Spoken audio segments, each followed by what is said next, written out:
Hey guys, so on one of my recent live streams, the topic came up about basically what are the worst, basically medicines, drugs, whatever it may be, when it comes to actual doing any kind of penile enlargement exercises. And so I thought this was a good topic and I wanted to do a bit more of a deeper dive, and that's why I'm bringing you this video today. So we're going to be discussing not only what are the worst drugs, meaning like medications, basically how do they work. I'm not going to necessarily put them in a tier list, but you get in that sense of like what's really, really bad and what's not. But even cover things like tobacco, vaping, other kind of recreational drugs, and even some other things that might surprise you that are shockingly bad when it comes to your overall penile health, but especially if you're doing any kind of enlargement activities. So you guys don't want to miss this. And maybe this will be the first of one of my like 2024 recap videos, since we're actually approaching the end of the year. Before we go any further, guys, some of you are out there watching these videos and you watch them every day and you're not subscribed. Just hit that subscribe button, bro. And for those of you that are subscribed, I appreciate you. Hit that thumbs up for me. Appreciate you guys. So first medicine we're going to talk about is Finasteride. And I actually think that this is actually a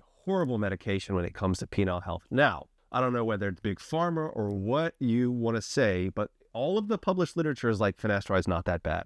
Well, guys, I just made a video on Finasteride, and actually they have data which they actually looked at the nerves of people that are exposed to Finasteride, and there was very clear like molecular changes that you could see that was occurring when it comes to actually the penile nerve function. Post-Finasteride syndrome is a real thing. Now, it's multifactorial. I don't think your average healthy male is going to get post-Finasteride syndrome. I certainly have not. I'm currently on Finasteride. I think it's also a hormonal balance. But I just think Finasteride is actually very like underrated as far as how bad it could potentially be for penile health. That being said, I use a topical form. I do a spray basically 3 days a week on my crown and where I'm like balding up through here. I'll show you guys my hair, but I'm not going to. And I'm not going to lie, guys, I can actually feel it, especially as I get older. So I'm a guy, like I'm almost in my mid 40s. And so like I can actually feel that DHT drop and my libido goes down, my nocturnal erections goes down. So even when I basically using it sparingly, 3 days a week, I actually have to sometimes take a couple of weeks off to recover because I actually notice that DHT. Now, guys, I'm not on any kind of TRT or any kind of like hormonal modulation outside of course, you know, vitality. But I'm just saying, like, I'm an otherwise like normal aging man. And so it might affect me more than it affects you. If you guys want to learn more about Finasteride, please just check out that video. So next is going to be actually Adderall, and along with that, amphetamines. Here's a 2015 study that looked at men specifically taking Adderall, and it showed that the rates of erectile dysfunction were twice as high with the use of Adderall, with nearly 30%, so almost 1 in 3 men using Adderall experiencing some sort of erectile dysfunction, okay? It's pretty high, guys. And interestingly, here's a paper that show actually if you're taking amphetamines or things like Adderall, it can actually make your libido actually spike at first, but then it actually like overcorrects the other way. So you do need to be careful using it. Now, once again, guys, we're talking about erection quality. There's ways that you can kind of overcome Adderall use. Finasteride, I think, is actually pretty bad for you, especially if you're not careful, because it can be pretty insidious. Like Adderall and amphetamines, I don't think it's really like that bad, but it's definitely something to be aware of. All my guys, you know, I'm ADHD shoddy, but I'm actually just basically self-medicated and with caffeine, and I've taught myself how to basically overcome it. So antidepressants, specifically SSRIs, they cause a litany of different types of sexual dysfunction, whether it be actually libido, but also just they literally disrupt the chemicals, the nerve transmission in your brain. And there's countless studies like this one that shows all of the effects that these things can have. I do think like 2 very underrated things when it comes to PE is actually libido, okay? Especially if you're doing any kind of girth work where you actually need to get an erection. A decrease in libido will make you less motivated, and it will actually make it harder to get good erection quality. And then of course, if it actually causes erectile dysfunction, like all of these things potentially can do that I've mentioned thus far, it's going to make it hard for you to get your maximum erection quality, whether in the pump or whether you're clamping, and that could potentially limit your gains as well. And guys, along with that, the reason why these drugs matter and why erection quality matters is because I didn't realize that when I was on Finasteride, like I stopped getting morning wood until I came off of it, and then the morning wood came back and I was like, holy moly, I had been missing this. Nocturnal erection, guys, I have a whole video about how important it is for number one, like tracking injury progress, checking your overall penile health. That vampire dude that gets like blood transfusion from his teenage son, he actually wears like a nocturnal erection monitor every night because he knows how important that is when it comes to honestly just monitoring your overall health. So nocturnal erections are important. And if something is impacting your erection quality, that's going to decrease your nocturnal erections. You're going to get less recovery at night because you're going to get less blood flow. And that in itself can actually lead to more injuries as well. So beta blockers, guys, and sometimes often just in general blood pressure medications. But specifically with beta blockers, one of the mechanism of action, which you can see like in this paper here, is that can actually disrupt your nitric oxide pathway.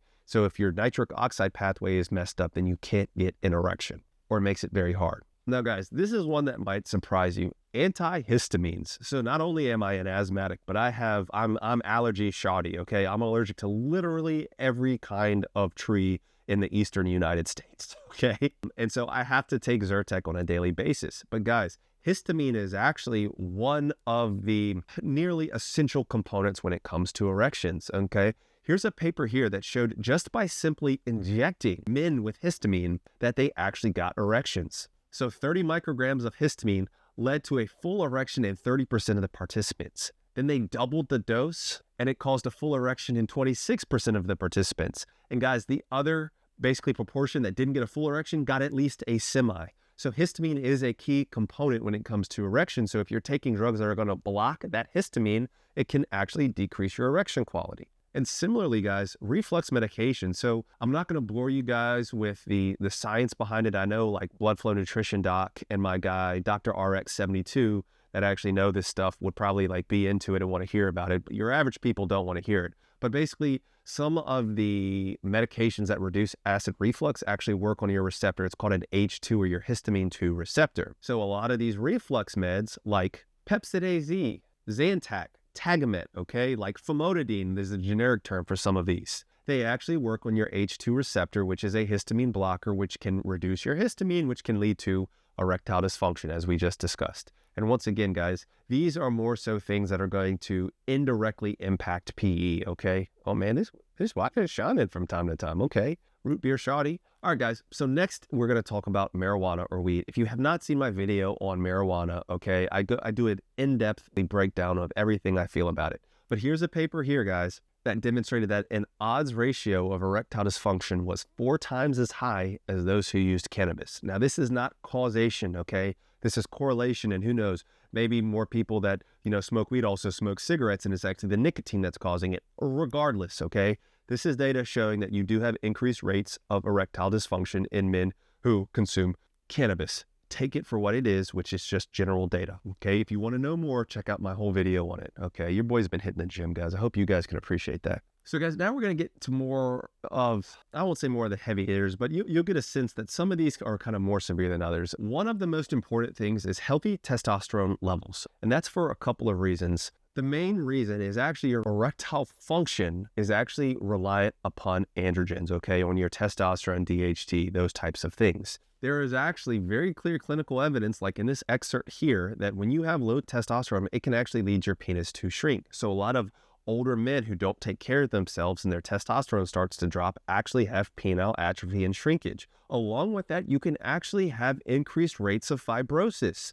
The mechanism behind that, guys, you probably guessed it if you've seen my other videos like on testosterone, is the nocturnal erections, guys. When you have decreased test, you get decreased nocturnal erections. You don't get that stretching, that dilation, that healthy blood flow of your penis, and it leads to problems. And guys, here's an excerpt from a paper. I'll have Callie put it up on the screen. The androgens are essential in that nitric oxide pathway, okay? There have been countless studies actually demonstrating this. And so if your hormones are out of whack, you are going to have decreased fundamental ability to get an erection. And that is what I experience when I'm on actually too high a dose of finasteride. I notice dramatic decrease in my erectile function and in general libido as well. All right, guys, next we're going to talk about tobacco, okay? You all know smoking is not good for you. Specifically, guys, when it comes to penis elongation and penis elongation exercises and penile health, you are going to increase your risk of penile fibrosis if you smoke, meaning the conversion of your healthy, smooth muscle cells into scar tissue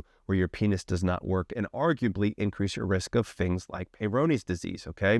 How do we know this? Well, some of this is extrapolation, but there is a very clear causation of smoking, specifically tobacco, with things like pulmonary fibrosis, a fibrotic process, the same process. So if you're pulling, stretching, tugging, causing this micro trauma to your penis that puts you at fibrosis risk already, then adding smoking into the mix, just the tobacco from the cigarettes and the chemicals, will put you at an even higher risk of fibrosis. If you're smoking right now, like, what are you doing with your fucking life, bro? Stop smoking. I'm not saying it's easy, but stop smoking. Let this be the video. We need to bring back shame. We need to bring back fat shaming because, oh my God, I know some of you are fucking triggered now.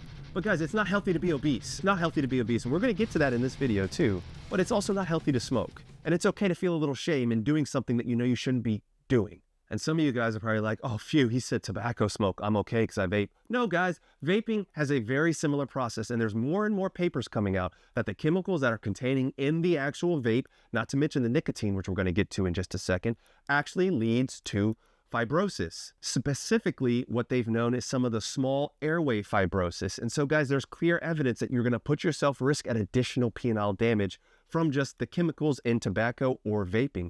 But let's not forget, of course, my arch enemy, nicotine, guys. Whether you're like the Zyn pouches, you think you're fucking cool popping Zyns or whatever it is that these kids are doing these days, old man yelling at clouds. Nicotine is a vasoconstrictive compound, meaning you get less blood to your penis. You get less healthy blood flow to your penis, to your extremities. Your body has to work harder. Your heart has to work harder. That is going to increase your risk of damage and overall badness when it comes to PE and dramatically decrease your erection quality. Okay, if you have not seen my video on nicotine, check it out. And like, guys, I'm not arguing with you guys in the comments. All of you guys that are like, that usually consume these products that are going to be like, well, actually, Hink, yeah, I'm doing the voice. Yeah, you that are complaining that I'm doing the mocking voice. Yeah, I'm talking to you right now. I'm doing it again right now. But you guys are going to sound off in the comments because it's cope and you don't want to, you like doing things, you like smoking, you like vaping, you like using the Zyn. And so you find whatever shred of evidence that you can that might justify why you do it. And if that's you,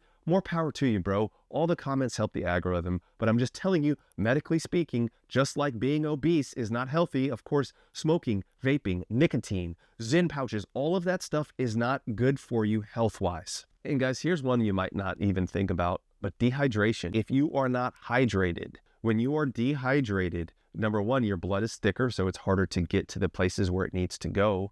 But also your body releases a chemical, it's called angiotensin, that basically forces your blood vessels to constrict, similar to something that you might see like with nicotine, which is going to cause worse erectile function. So guys, like, what is my general rule? Now, I'm sure I'm not going to do the voice sometime, but some of you guys are going to quibble with me on this in the comments. But in general, you know, if you're hydrated enough that when you pee, it's basically clear or a light yellow. It's kind of end of story. Unless you're taking some kind of supplement that actually changes the color of your urine, that's a very good general rule, okay? Other things you can look for is like skin tinting. If you pinch your skin and it sticks up there for a long time, it means you're dehydrated as well. If you stand up and you get lightheaded, it means you're dehydrated or you're taking too much vigor or too much Cialis. And guys, in general, just being unhealthy, not exercising. I have a video all about like the best exercises for erection quality. The better your heart is functioning at pumping blood, the better your erection quality is going to be. The healthier your penis is going to be, the less at risk you're going to be when doing PE.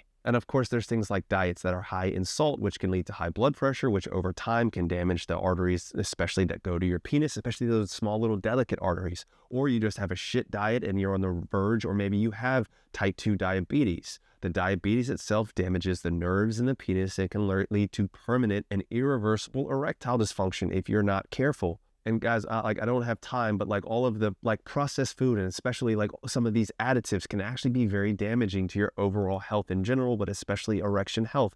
So take care of what you eat and get your fat ass off the couch and exercise. Like, guys, it's not that hard, man. And like, yes, I get frustrated just because, yes, there's some of you guys that take good care of yourself and there's other you guys that are lazy and you don't monitor what you eat. You eat what you want all the time and you're not exercising. Stop it. Get some help, like Michael. And guys, this is a big one as well. Poor sleep, okay? Sleep, I think, is one of the more underrated components when it comes to actual penile health. And so especially when we're talking about PE or penis enlargement, a lot of the recovery factors, so the nocturnal erections that bring that healthy blood flow to your penis at night to help you recover, are released when you're asleep. And other things like growth factors and other recovery factors are actually released from your brain. Basically, the signals are released that cause the release of those into your bloodstream to help with things like growth and recovery, guys. If you are not getting quality sleep, that can severely damage your overall health. You guys may or may not be surprised, but there's been studies that have shown that basically rates of death are dramatically higher in people that work night jobs, okay?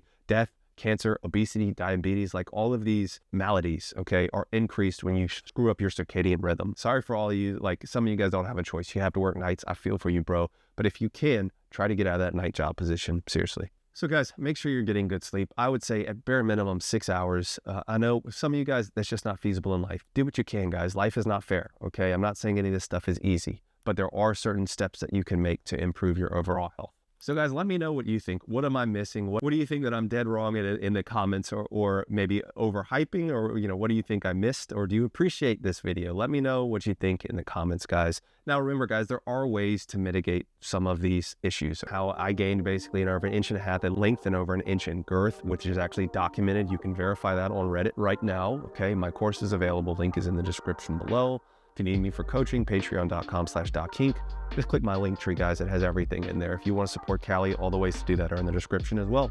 All right, guys, remember, there's nothing wrong with self-improvement. You are enough just as you are, but for the love of God, just be the best version of yourself. You only get one freaking life to live, guys.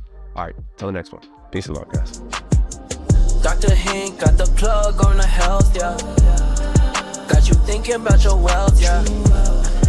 In his office, no stealth, yeah. Pinnacle of that below the belt, yeah. Checks and balance, he's managing. Working miracles, no damage. Got you covered, no panicking. In the clinic, no vanishing. Yeah, with Doc Hink, it's the way back.